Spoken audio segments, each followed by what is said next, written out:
او هفته 1 روز در مکفیله خلوت می کند. بهتر نیست مزاحم عبادت او نشویم؟ در هنگام عبادت به کار دیگری نمی پردازد. از قضا و اینک در مکفیله تنهاست. بهترین فرصت همین امروز است که با خاطری آسوده و بدون مزاحم با او سخن بگوییم. بروید ببینم چه میکنید.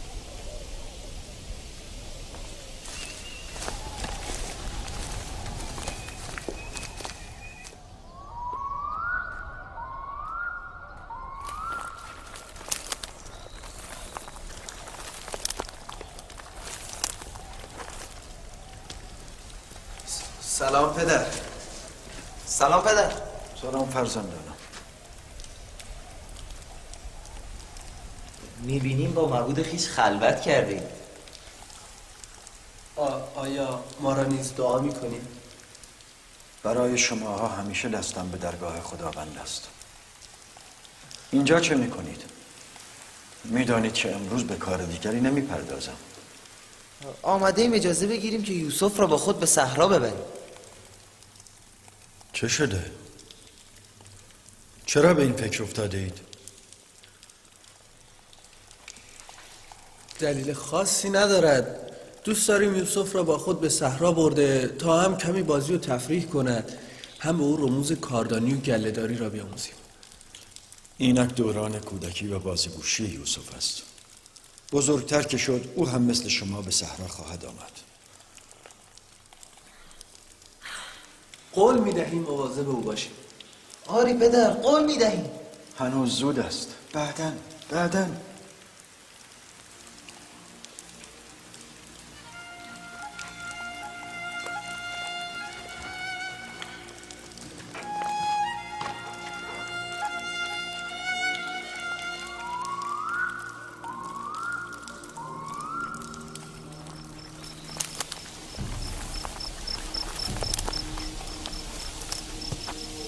باید میدانستم که انجام چنین کاری در عرضه و توان شما نیست.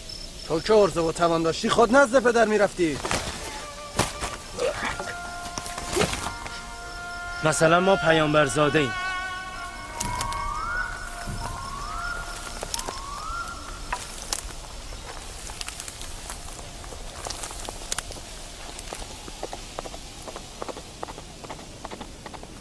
من میدانستم که جز کشتن یوسف راهی نیست. بی نتیجه بودن راهی که لاوی پیشنهاد داده بود از همان ابتدا معلوم بود. پدر هیچگاه یوسف را از خود دور نمی کند. شما که نمی توانید یوسف را در حضور پدر بکشید. می توانید؟ در هر حال ابتدا باید یوسف را از پدر جدا کنید، آنگاه چاره‌ای برای او بیاندیشید.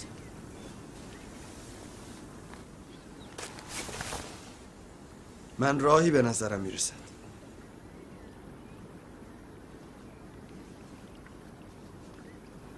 تنها کسی که میتواند پدر را متقاعد کند که یوسف را همراه ما به صحرا بفرستد خود یوسف است. او را وسوسه کنیم و از لذت گشت و گذار و بازی در صحرا برایش بگوییم. اگر او خود تقاضای همراهی ما را داشته باشد قطعاً پدر با او مخالفت نخواهد کرد. این همراه است. امتحان میکنه.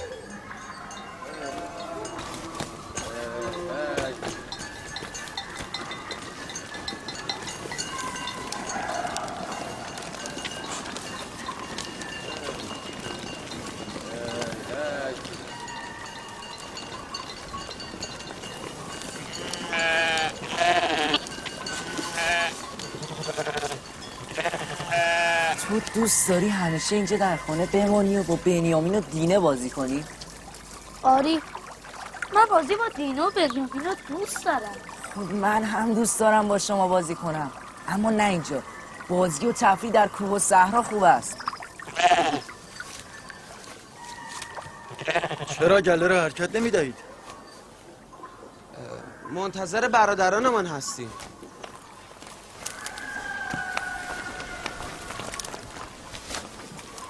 شماها امروز به صحرا نمی روید؟ همکنون حرکت میکنیم. آماده ایم اجازه بگیریم امروز یوسف را هم با خود ببریم. چرا اجازه نمیدهید یوسف با ما به صحرا بیاییم؟ تا هم کمی به ما کمک کند و هم کمی تفریح و بازی کند. دشت همه جایش زیبا و پر از ریاحین است. تا به حال تمشک خورده ای؟ نه، چگونه است؟ بسیار خوشمزه است و من خیلی دوست دارم. تا به حال چشمه های جوشان و نهرهای روان دیده ای؟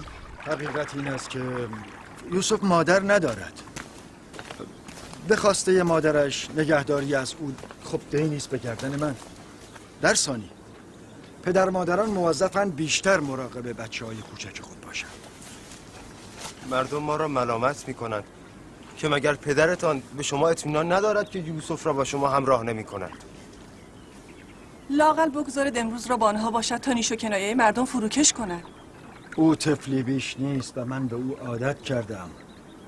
اگرچه رفتن به صحرا و کار و تلاش برای او مفید و سازنده است، اما هنوز دویدن به دنبال گله برای او زود است. ولی ما کوچکتر از یوسف بودیم که به صحرا میرفتیم. شما که تنها نرفتید. من به تدریج یوسف را نیز همچون شما به صحرا خواهم آورد و به تلاش وادار خواهم کرد. اما تنها فرستادن او اصلا صحیح نیست. ما هم میتوانیم به او کار و تجربه بیاموزیم و هم به عنوان برادر بزرگتر ناصح و دلسوز او باشیم. من هم دوست دارم یوسف رشد کند، با تجربه و کاردان شود. اما او کودک است، دلبسته محبت من و دل مشغول خانه می باشد. هنوز با شما نیامده تقاضای مراجعت خواهد کرد و بهانه مرا خواهد گرفت. آنچنان او را به بازی و شادی مشغول کنیم که اصلا به یاد شما خانه هم چه نیفتد. کیفی دارد خوردن از آب چشمه و بازی در آب نهر. تمام برادران با یکدیگر بازی میکنیم و تفریح میکنیم و کشتی میگیریم. غذایمان شیر داغ است و گوشت بریان. ما احساس میکنیم که پدر به ما اطمینان ندارد. من به شما اطمینان دارم، به گرگ های صحرا اطمینان ندارم. بیم آن دارم شما سرگرم بازی و مشغول کار شوید و از یوسف غافل بمانید و گرگ او را بخورد. چون در خواب دیدم که گرگ ها کودکی را دنبال میکردند. این دیگر از آن و آن است پدر. خوب بود شما خود شاهد کشتن آن گرگ بودید. اگر گرگ یوسف را بخورد پس ما 10 جوان برومند به چه کار میاییم؟ یعنی ما آنچنان زبون و ناتوان شده ایم که نمیتوانیم برادرمان را از خطر حمله گرگ حفظ کنیم. پدر، منو با برادرانم به صحرا گردش میفرستی؟ پسرم تو هنوز کوچکی، باید با همسن سالای خودت بازی کنی. ولی پدر من دیگه بزرگ شدم. دوست دارم با برادران بزرگتر از خودم بازی کنم. اجازه دهید با آنها به صحرا بروم. این را چه میگویید پدر؟ یوسف خود نیز مشتاق همراهی با ماست. آری پدر، اجازه دهید یوسف با ما به صحرا بیاید. خواهش میکنم پدر، خواهش میکنم اجازه دهید با برادرانم به صحرا بروم. پدر، خواهش میکنم.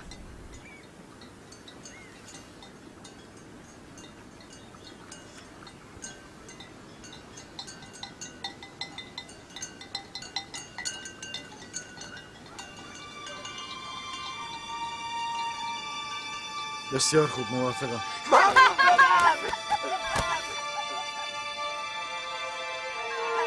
درود بر تو پدر. سپاسگزاریم. بسیار خوب یوسف. برویم. صبر کنید. باید یوسف را آماده کنم. باشه. بیا پسرم، بیا.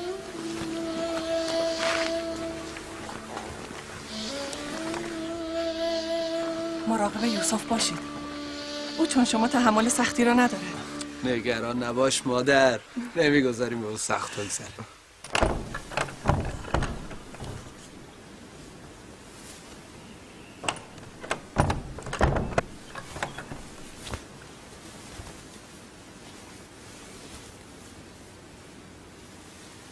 از برادرانت دور نشو. از خودت مراقبت کن فرزندم. این پیراهن را هم بپوش.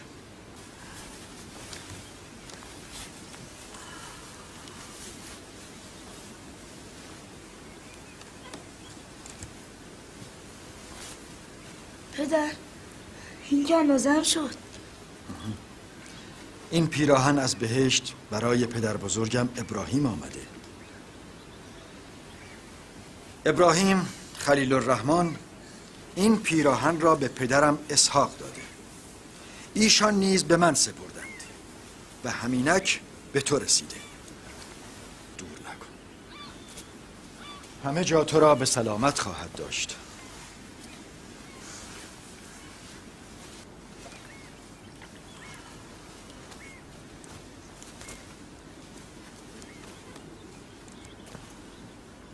همه جا با برادرانت باش و هر چه گفتند گوش کن. برویم پسرم. خب یوسف هم آمد. برویم. برویم یوسف. من هم تا بیرون شهر با شما میارم. بسیار خوب. برویم. نگران نباشید پدر، ما امروز با یوسف روز خوبی را خواهیم داشت.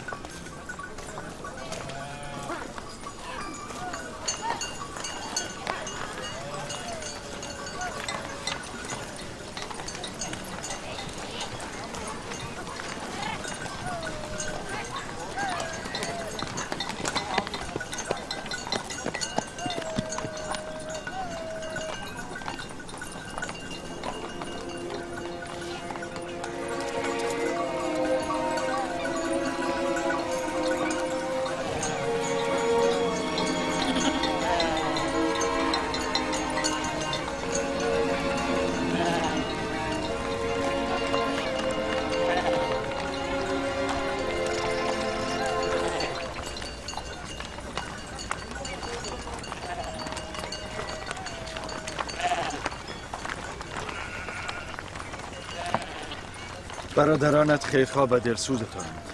کاری داشتی به آنها بگو، یاریت میکنم. مراقب خودت باش پسرم. برای یوسف آب و غذای کافی گذاشتم، مبادا گرسنه بماند. حتما. لاوی، یوسف را به تو میسپارم. نگذار آسیب ببیند و به او سخت بگذرد. پدر اجباری نیست.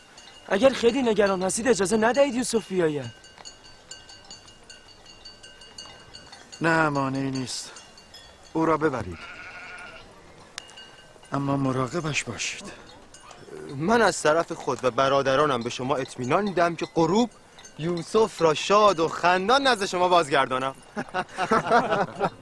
برویم یوسف. برویم. یوسف گله رو حرکت دهید. برویم یوسف.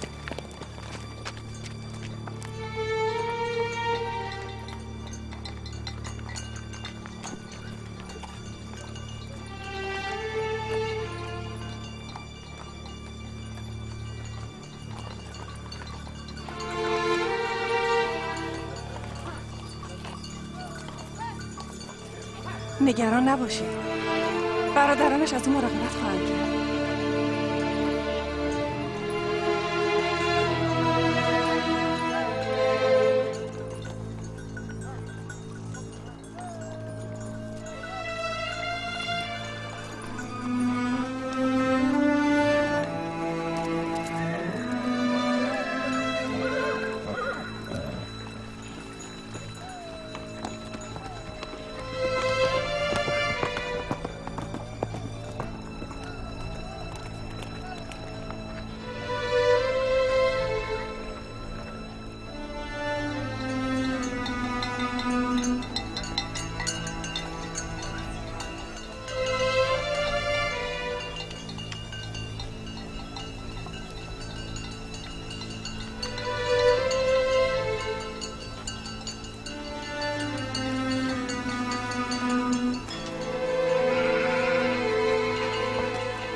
چه میکنه یهودا؟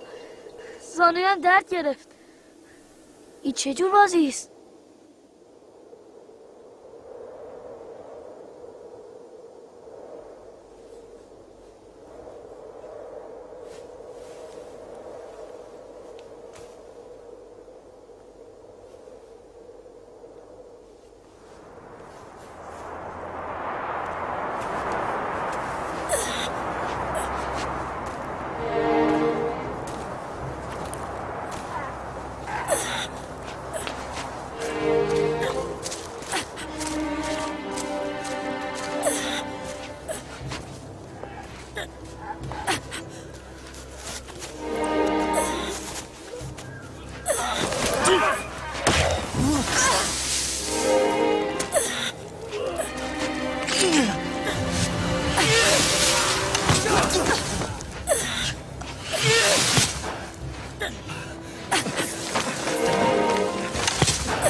چرا معطلی؟ پدری در کار نیست. فریاد بزن!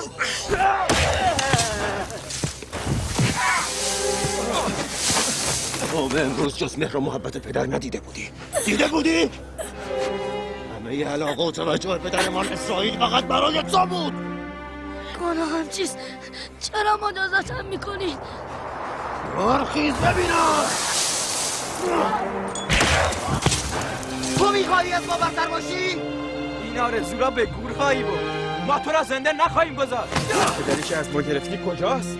صدایش کن. بگو به فریادت برسد. ما همه فرزندان اسرائیل هستیم. تنها تو نیستی. پدری که دامان او جایگاه امن تو بود کجاست؟ بگو کجاست؟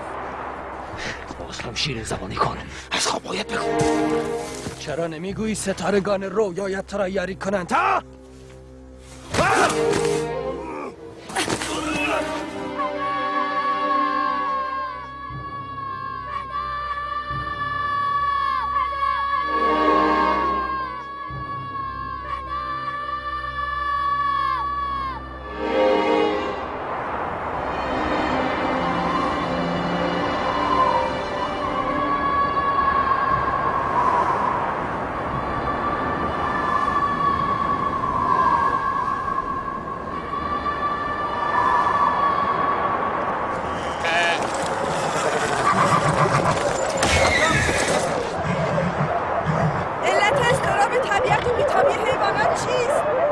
چه میدانم؟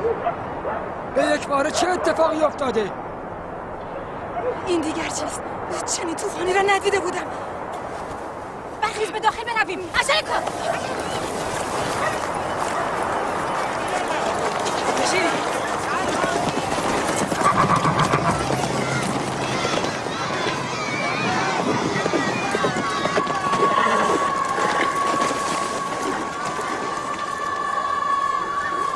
شنیدی؟ چه چیزی را؟ گویی یک نفر در باد فریاد میزند پدر.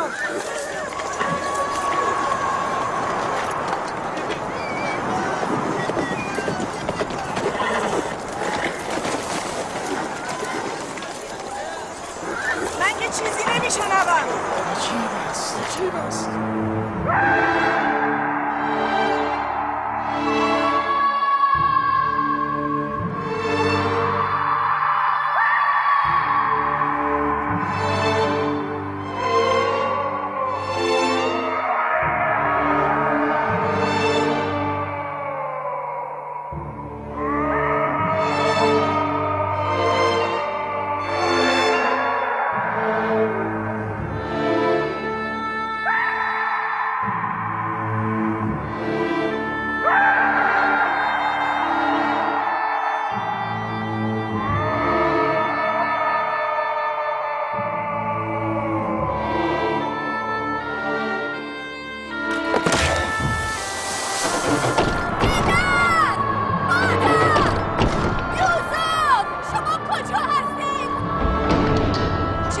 دینه.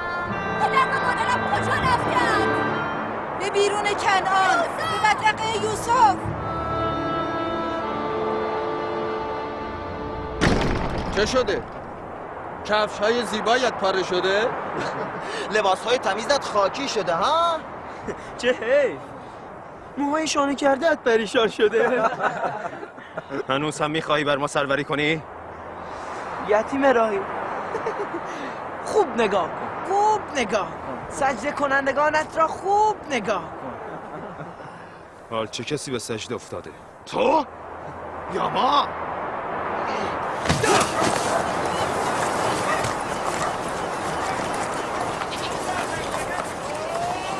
پدر یوسف کجاست؟ به همراه برادرانت به صحرا رفت. چرا گذاشتی برود؟ من چند بار شاهد کینه‌توزی های برادرانم با یوسف بودم. چرا اجازه دادید؟ نگران نباش دخترم. او خود دوست داشت که با برادرانش به تفریح و گردش برود. مگر شما او را دوست نداشتید؟ چرا دوست دارم، اما برادرانت اصرار کردند و من برای جلب اعتماد آنان چاره‌ای جز موافقت نداشتم. خیلی نگرانم. دست خودم نیست. من خوابهای پریشان دیدم. یوسف در جای تاریکی بود و مدام گریه میکرد. من به فرزندانم اطمینان دارم. آنها یوسف را به سلامت باز میگردانند. اما من تردید دارم. حال چه کسی به خاک افتاده؟ تو؟ یا ما؟ بگو به سجده کنندگانت همان ماه و ستاره ها به یاریت بیاید.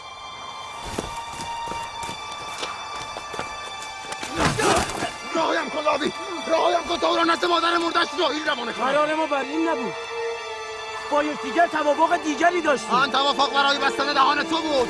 ولی من رهایت نمیگذارم یوسف را بکشی. رهایش کن لاوی. بگذار کار را تمام کن. پس بهتر است اول من را بکشی، چون اگر زنده بمانم به پدر خواهم گفت. یا از یوسف بگذر یا اول خودت کشته خواهی شد. یک دیگر را رها کنید یهودا.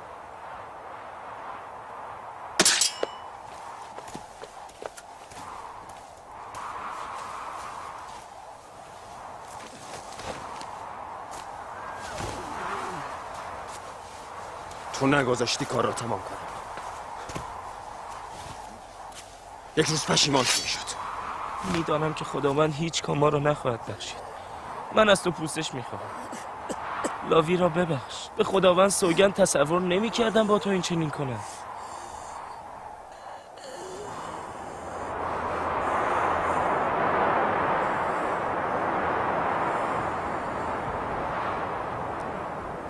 پیامبران و پیامبرزادگان باید خود را برای مصائب دنیا آماده کند، اما من توان نمی کردم که اولین مصیبت از جانب برادرانم بر من فرود آید. خنده‌ات برای چیست؟ ساعتی پیش که مرا از پدر ستاندید، هر یک مرا نوازش میکردید و بوسه میدادید. یهودا مرا بر 4 پا نشاند.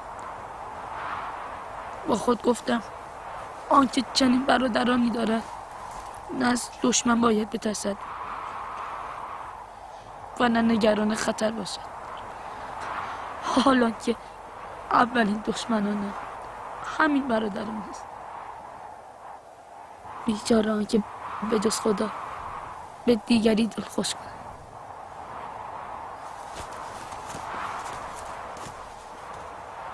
ببینم میخوایی با این چه کنی؟ معلوم است نزد پدر باز میگرده. این که خیال خامی است.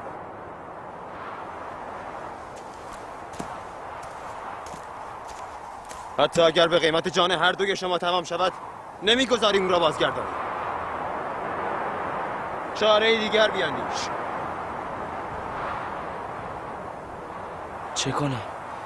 هر دوی ما رو خواهند کشت. فعلا باید مانع کشته شدن تو شوم و بعد خدا بزرگ است. بسیار خوب، او را به کاروانیان رهگذر بسپارید تا با خود به جای دور ببرند. ولی ما که نمیتوانیم با دست خود او را به کاروانیان تقدیم کنیم. مشکوک نخواهند شد. چرا او را در جایی نمیگذارید که کاروانیان خود او را بیابند؟ مثلا بالای درختی جایی.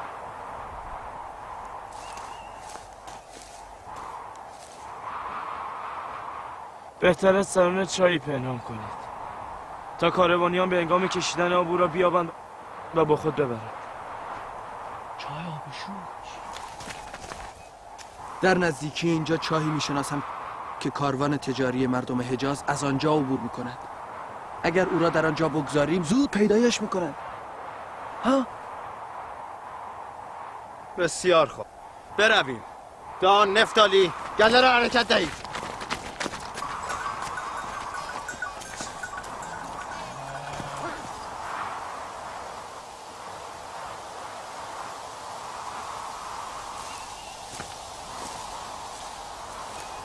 پدر کی باز میکردند؟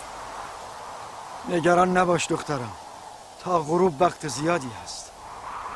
چند روز پیش یهودا میخواست یوسف را مجازات کند، لاوی نگذاشت.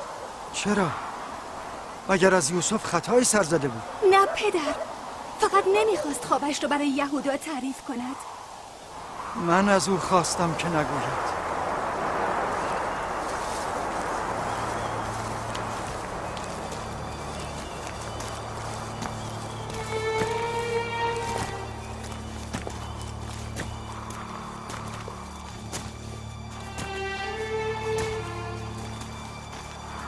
چه شد؟ چرا نمیرسید؟ در این نزدیکی شاه بود. شما به کجا میروید؟ میخواهی تا یوسف را از شاه در آوردن اون حقیقت را به کاروانیان بگوید و آنها او را نزد پدر ببرند؟ شاه هرچه دورتر باشد بازگشت او غیر ممکن‌تر است. رسیدیم، شاه آنجاست. کنار آن تک درخت.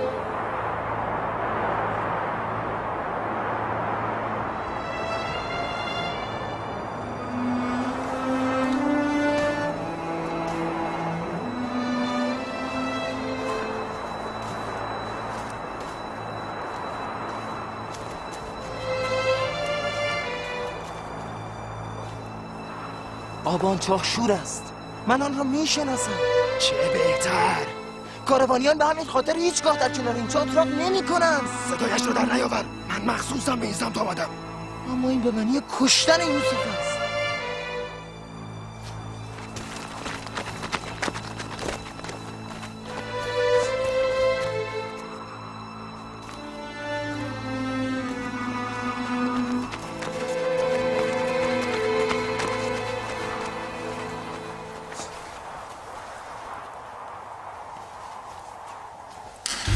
خیلی عمیق است. مانعی نیست.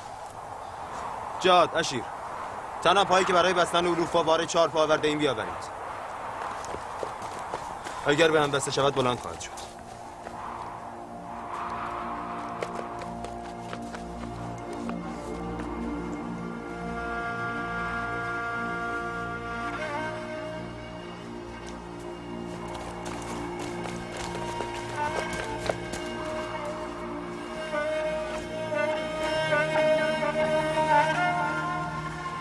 یهودا، آب این چاه شور است.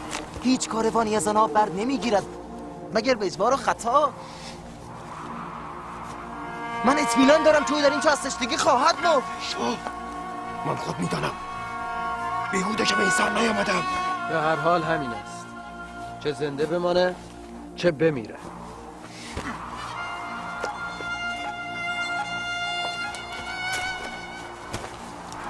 بیا. کاری با او نداشته باش. من خودم این کارو خواهم کرد. مرا ببخش. کاری از من ساخته نیست.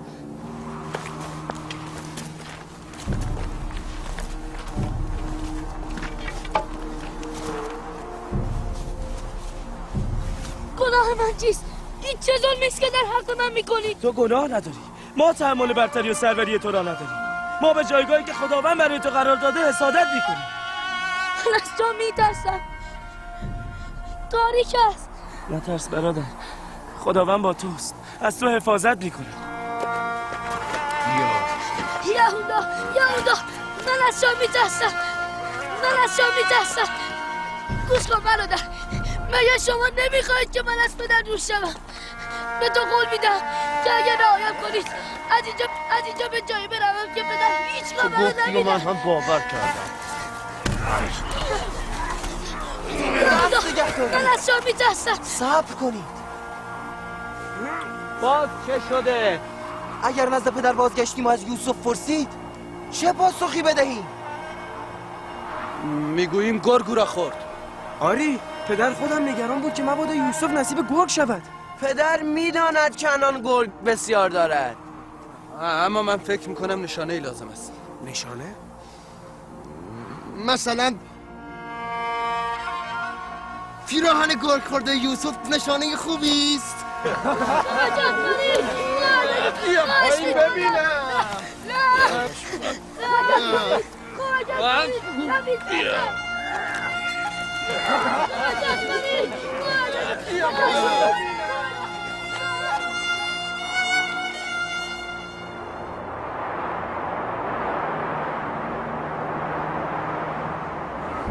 صبر کنید، خواهش میکنم. مولوی کاری دارم. نبی دست نگه دارید ببینم چه میگوید. بیهوده وقت تلف نکن. برو پایین. شما که اون رو در چاه خواهید انداخت. چند لحظه دیرتر یا زودتر چه تفاوتی داره؟ بگذارید ببینم چه میگوید. بگو چه میخوایی برادر؟ میخواهم با تو تنها سخن بگویم. اگر نشینی چه گفت؟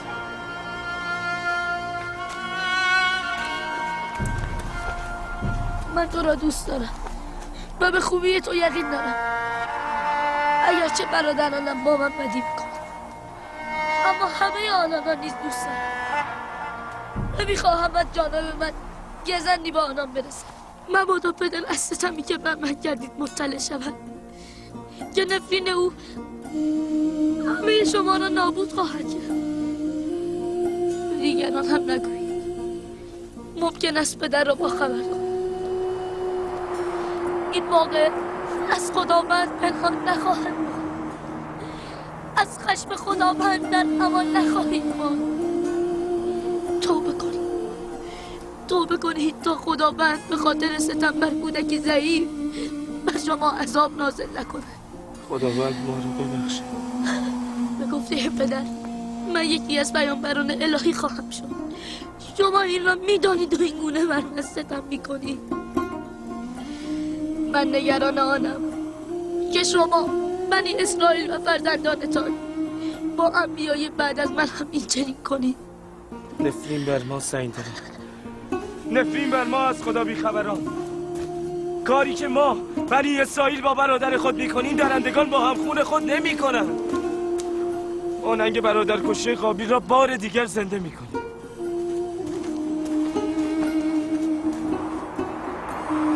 چه شده؟ چرا معطل میکنید؟ بیایید ببینم.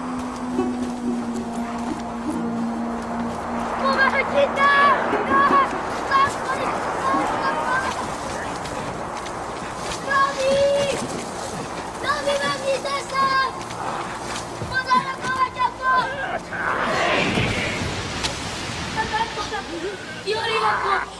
جست و یاری کننده نمیشه بسن. نامی شروع مادر کمکم کن. نامی من میترسم. بروید تناب کنید. مادر نامی مادر کمکم کن.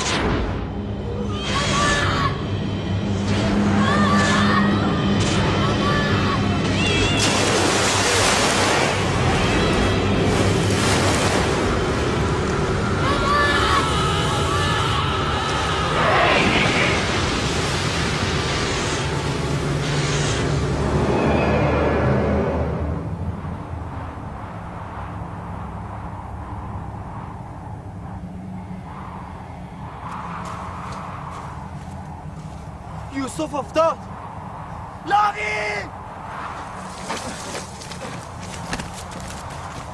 یوسف! یوسف!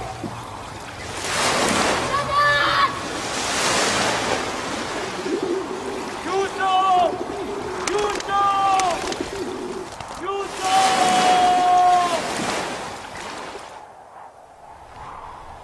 صدایش قطع شد.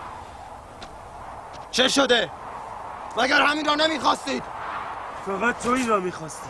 قرار ما این نبود. از ابتدا نقشه قتل او را داشتی. تو تقاص پس خواهی داد. تو روی قابیل را سپید کردی. قابیل برادر با هم برابر خود را کشت، ولی تو طفلی صغیر را کشتی. نفرین خداوند بر تو، نفرین. اگر نفرینی هست برای همه هست. ما همه با هم شریکیم. شما هم در این کار مقصرید. پس بیهوده ادا یک برادر فداکار را برای من در نیاورد.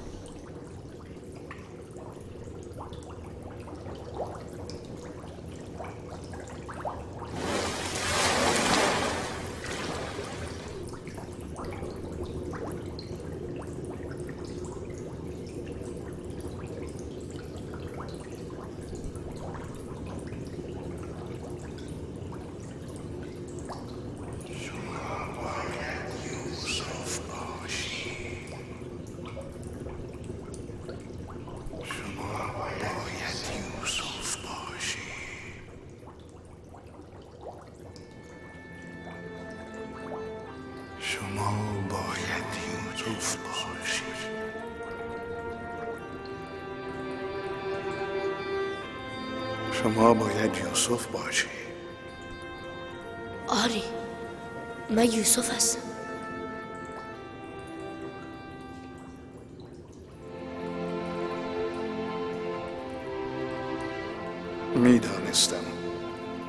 میدانستم که روزی شما را خواهم دید. شما کی هستید؟ مردی از ادوار گذشته، از دل تاریخ. مرا از کجا میشناسید؟ یکی از انبیاء گذشته ماجرای شما را برای من تعریف کرد و من شیفته شما شدم. آرزوی دیدارتان را داشتم. از اون نشانه شما را خواستم. گفت روزی در این شاه دنیا ظاهر خواهد شد. و شما هم در اینجا به انتظار من نشستید.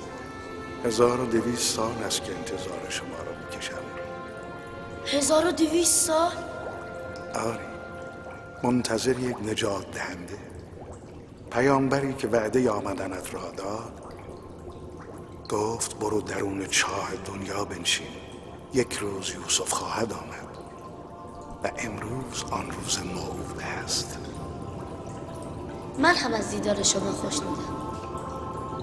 من حضور همه انبیا را درک کردم و هر یک تو را پیامی دادند. هود نبی می گفت یا یوسف، تو دادگری، داد ستم دیدگان بستان. صالح نبی می گفت یا یوسف، کنیه تو همنام من است، به احقاق حقوق بندگان برخیز. یونس نبی می گفت تو وارث همه انبیای گذشته ای، بر آرزوی آنان جامعه عمل بپوشان. آرامش و نجات خواهی یافت.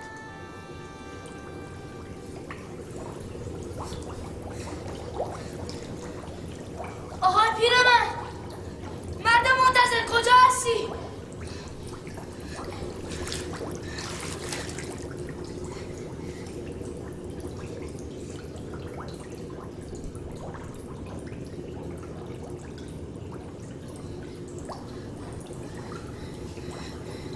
نکنت خواب میدیدم.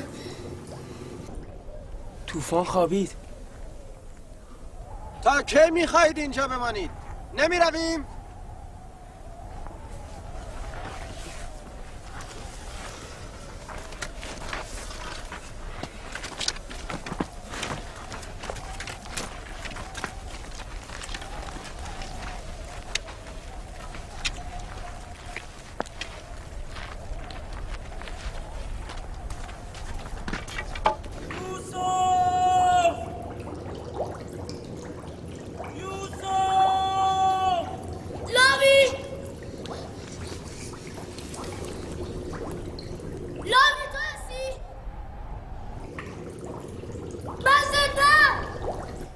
زنده است! یوسف زنده است!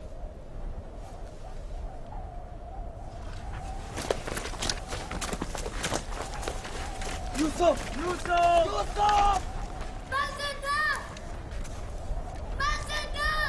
خیالتان که راحت شد.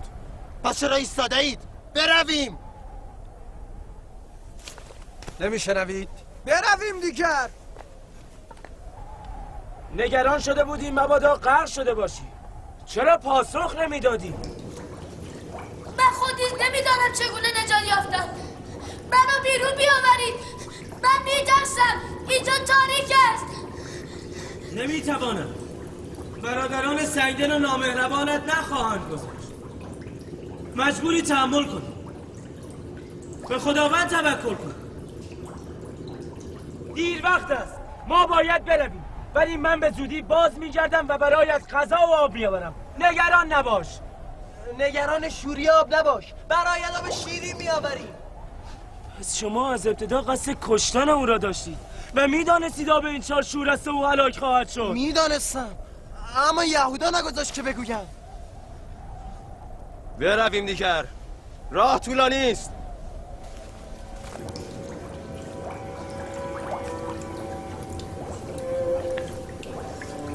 اینجا شیرین است.